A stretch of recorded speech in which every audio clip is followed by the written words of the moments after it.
You wake up every morning telling yourself today will be different. You work hard. You push through exhaustion. You follow the rules everyone else follows. And yet, the money never comes. Your bank account stays flat. Your dreams stay distant. You watch others succeed while you stay stuck in the same cycle of struggle and frustration. Here is what nobody told you. You are not failing because you lack discipline or intelligence. You are failing because you are training your mind for poverty instead of prosperity.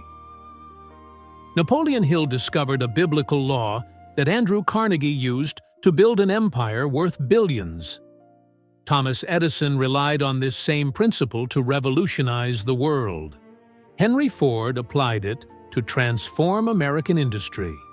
This is not about positive thinking or wishful dreaming. This is about a precise spiritual law that connects your consciousness directly to infinite supply. Most people violate this law every single day without knowing it. They pray for wealth while believing in scarcity. They affirm abundance while feeling lack. They claim faith while living in fear. The result is always the same: spiritual confusion and financial failure. Right now, you will learn the exact method Napoleon Hill taught to 500 of the wealthiest people in history. You will discover why hard work alone guarantees nothing. You will understand the one mental discipline that separates millionaires from minimum wage workers. And you will walk away with a practical system you can apply today to reprogram your subconscious mind for permanent wealth. This is not theory. This is the forgotten metaphysics of money. Here is the brutal truth most financial advice ignores. Effort without mental alignment is wasted energy. You can work 16-hour days for 30 years and die broke if your subconscious mind is programmed for limitation. Napoleon Hill spent 20 years studying the wealthiest individuals of his generation. He interviewed Andrew Carnegie for 3 days straight. He sat with Henry Ford and Thomas Edison. He analyzed every habit, every belief system, every mental pattern that separated the rich from the struggling masses. And here is what he found. The poor work harder than the rich. They sacrifice more. They endure more pain. But they train their minds in the exact opposite direction of their desires. Hill called this the error of misalignment. You cannot attract wealth while internally rejecting it. You cannot manifest prosperity while feeling unworthy of receiving it. You cannot command universal substance while doubting its existence. Most people spend their entire lives in this spiritual contradiction. They want money, but resent the wealthy. They desire abundance, but praise struggle. They claim faith, but live in constant worry about bills and expenses. This creates what Hill described as a vibrational conflict between conscious desire and subconscious belief. Your conscious mind sets a goal. Your subconscious mind rejects it as impossible or undeserved. The result is self-sabotage disguised as bad luck. You start a business and unconsciously choose the wrong partners. You receive an opportunity and talk yourself out of taking action. You earn extra income and immediately spend it on unnecessary purchases. This is not coincidence. This is your subconscious mind protecting you from violating your internal identity. If you see yourself as poor, your mind will reject wealth to maintain consistency. If you believe struggle is noble, your mind will create problems to keep you struggling. If you think rich people are corrupt, your mind will prevent you from becoming what you despise. Hill understood this better than anyone in modern history. He wrote, "Whatever the mind can conceive and believe, it can achieve." Most people hear that quote and think it means visualizing goals. They miss the second word, believe. Conceiving is easy. Believing is where 99% of humanity fails. You can imagine $1 million, but can you believe you already possess it? Can you feel the reality of abundance before seeing physical evidence? Can you maintain faith when circumstances scream the opposite? This is the training most people never receive. They are taught to work harder instead of believe deeper. They are told to save more instead of expand consciousness. They are trained in poverty thinking, and then wonder why poverty persists. The biblical principle Hill discovered changes everything. Napoleon Hill called it the starting point of all achievement, definiteness of purpose combined with burning desire. He did not discover this principle through casual observation. Andrew Carnegie deliberately tested him. Carnegie invited Hill to his mansion in 1908 and made an extraordinary offer. He would introduce Hill to the most successful people in America. He would open every door. He would provide every resource. But only if Hill agreed to spend 20 years documenting the exact formula these individuals used to create extraordinary wealth. Carnegie gave Hill 29 seconds to decide. Hill later wrote that those 29 seconds determined his entire destiny. He said yes without hesitation. And in that moment of decisive action, he activated the very law he would spend 2 decades teaching. What Carnegie understood and Hill discovered is this: the universe responds to absolute clarity, backed by emotional intensity. Not vague wishes, not someday dreams, not half-hearted intentions. Absolute clarity means defining your chief aim with mathematical precision. Hill taught his students to write down their exact financial goal, the exact date they would achieve it, and the exact service they would render in exchange. This is not manifestation fluff. This is contract negotiation with infinite intelligence. You are stating terms. You are making a declaration. You are claiming what already belongs to you in the invisible realm of potential. Most people never do this. They say, "I want to be rich," without defining what rich means. They say, "I want a better life," without specifying what better looks like. They pray for blessings without naming the blessing they actually need. This keeps them in perpetual spiritual confusion. The subconscious mind cannot manifest vague wishes. It requires clear instructions. Hill compared this to ordering food at a restaurant. You do not walk in and say, "I want something good." You name the specific dish. You state the modifications. You claim what you want with confidence and expectation. The same applies to wealth. You must name your price. Hill taught that burning desire is the second essential ingredient. This is not casual wanting. This is obsessive determination that refuses to accept alternatives. He studied Henry Ford's creation of the Model T automobile. Ford decided to build an 8-cylinder engine in a single block, even though every engineer said it was impossible. He instructed his team to produce it regardless of obstacles. They worked for an entire year and reported total failure. Ford ordered them to continue. They worked another year with 0 progress. Ford refused to accept their resignation. Finally, in the 3rd year, they achieved the breakthrough. Hill used this story to illustrate a metaphysical truth. Persistence rooted in definiteness of purpose activates invisible forces. Ford was not merely building a car. He was aligning his consciousness with a future reality that already existed in potential. His refusal to quit was not stubbornness. It was faith in the unseen. This is the training wealthy people receive that others never learn. Now, we arrive at the mechanism. Napoleon Hill devoted an entire chapter of Think and Grow Rich to autosuggestion because he understood it as the bridge between conscious desire and subconscious manifestation. Here is the law in plain language. Your subconscious mind accepts whatever you repeatedly impress upon it with emotional conviction. It does not judge or filter. It does not question or analyze. It simply receives instructions and works day and night to materialize them in physical reality.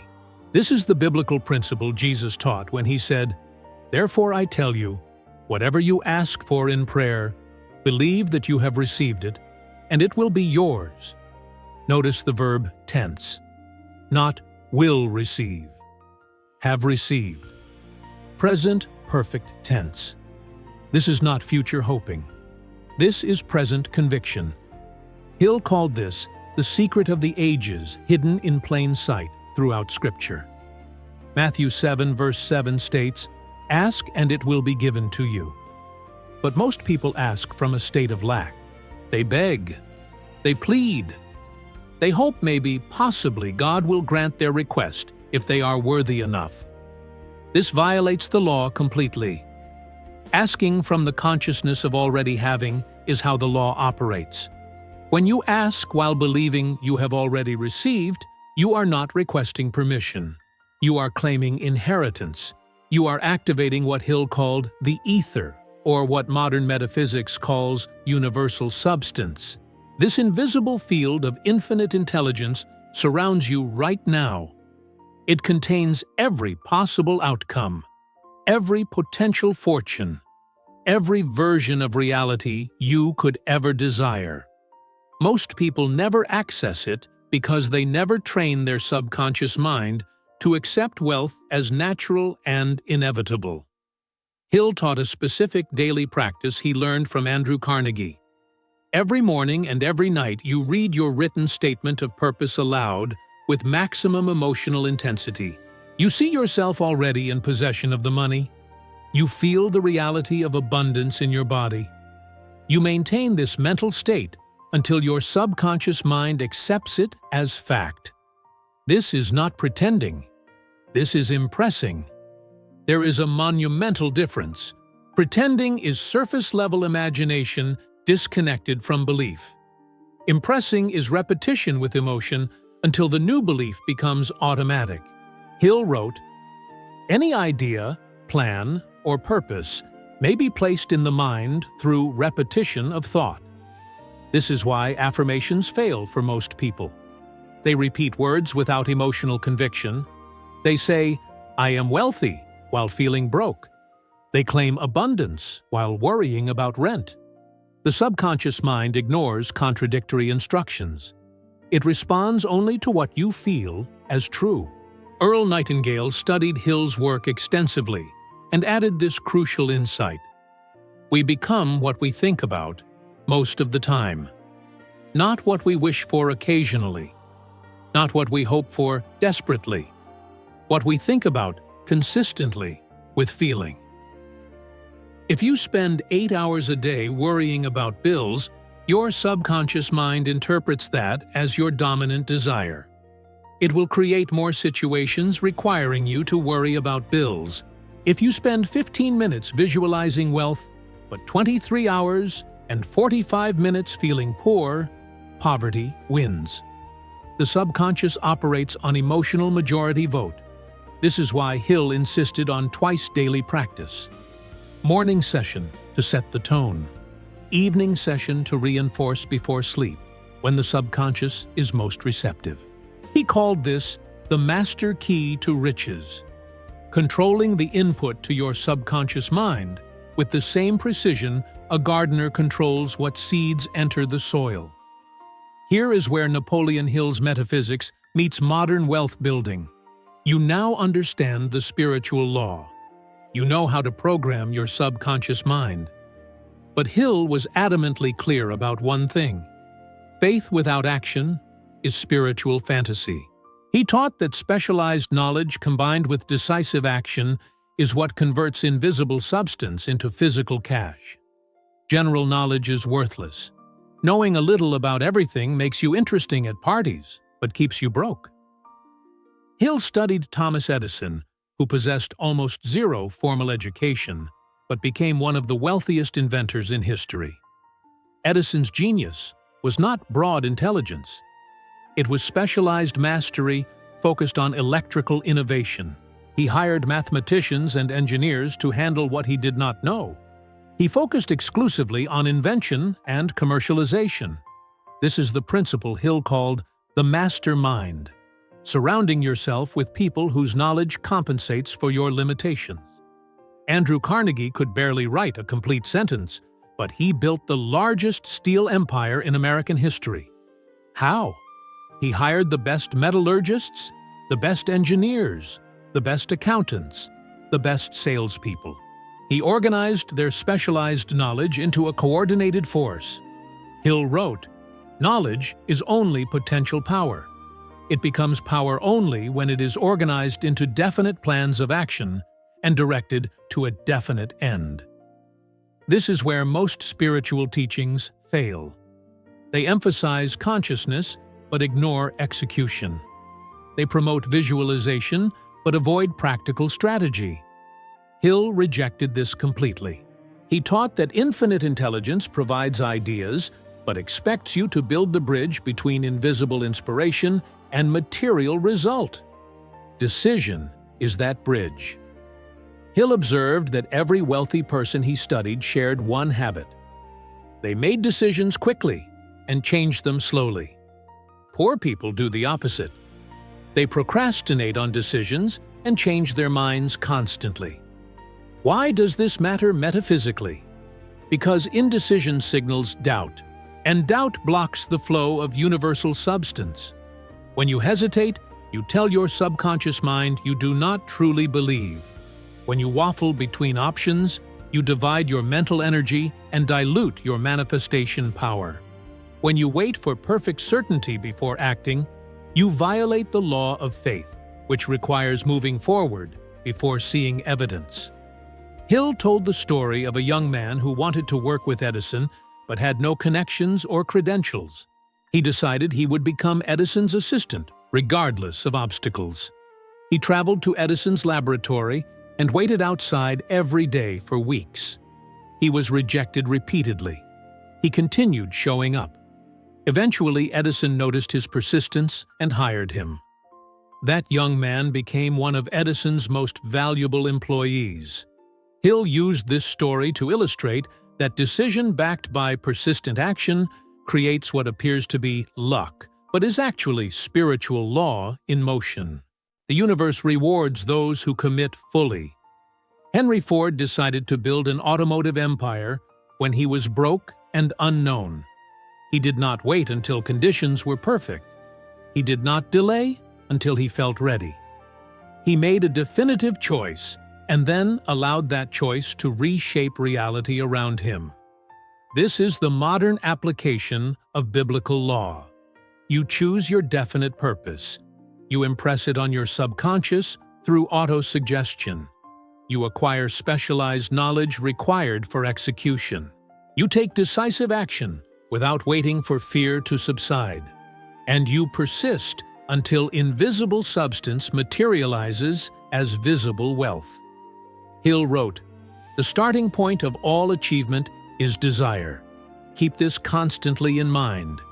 Weak desires bring weak results, just as a small amount of fire makes a small amount of heat.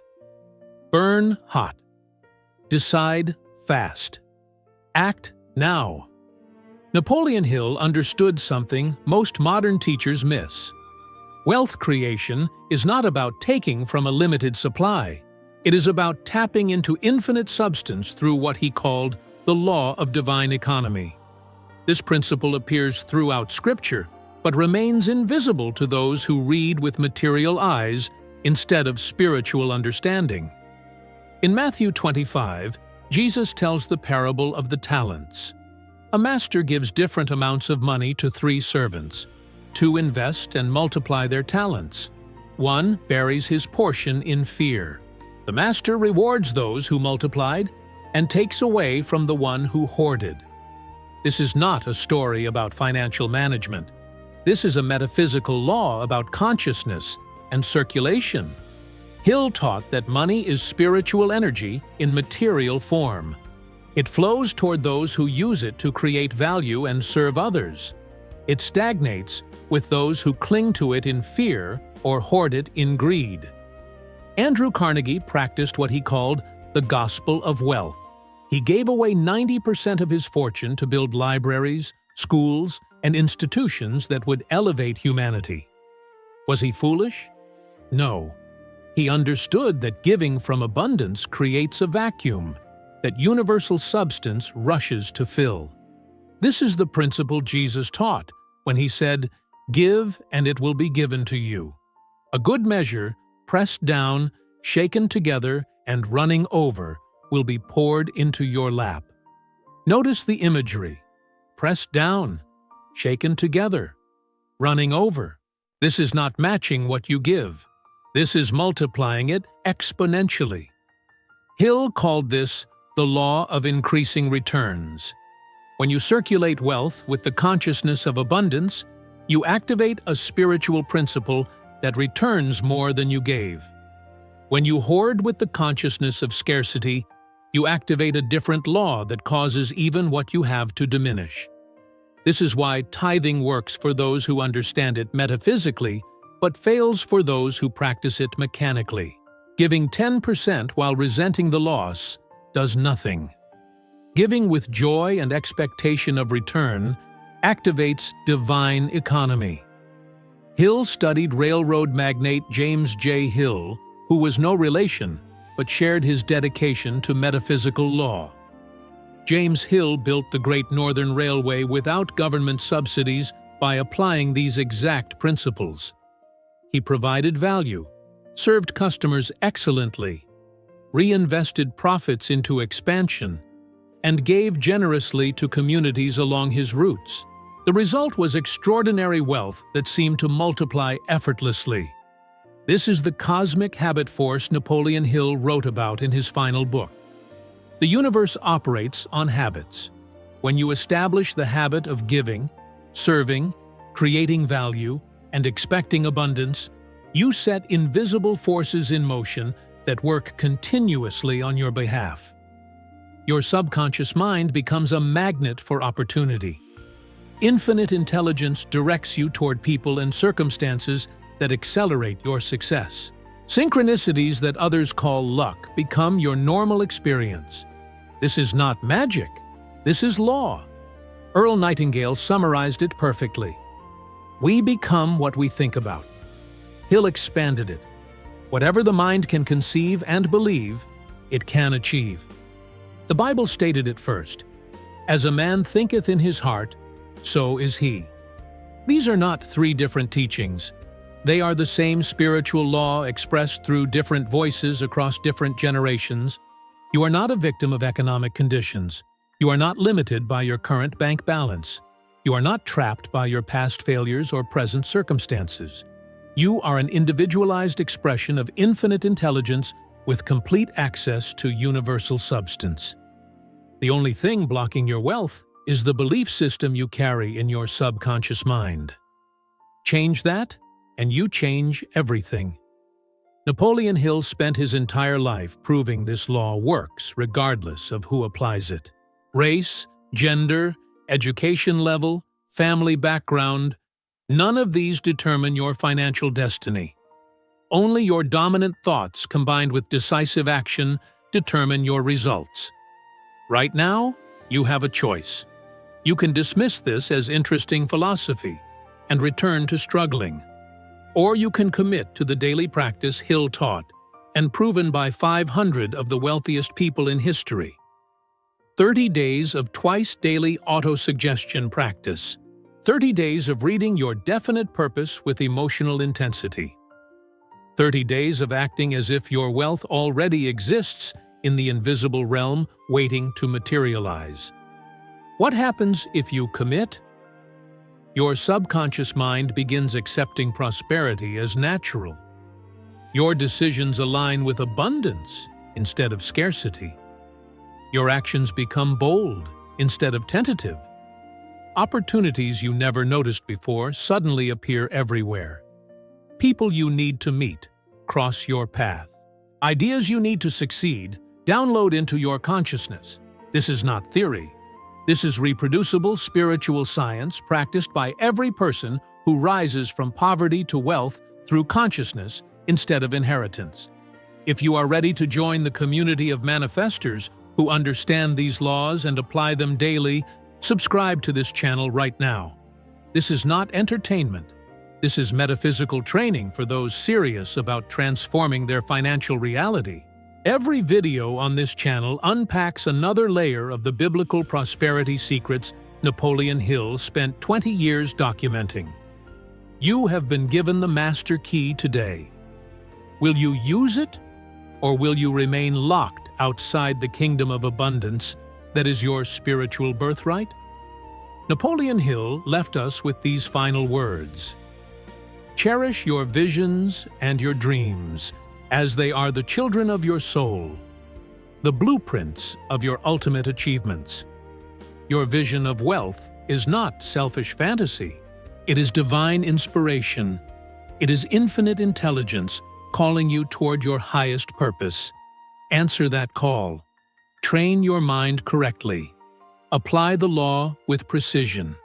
And watch as the biblical money secret transforms everything.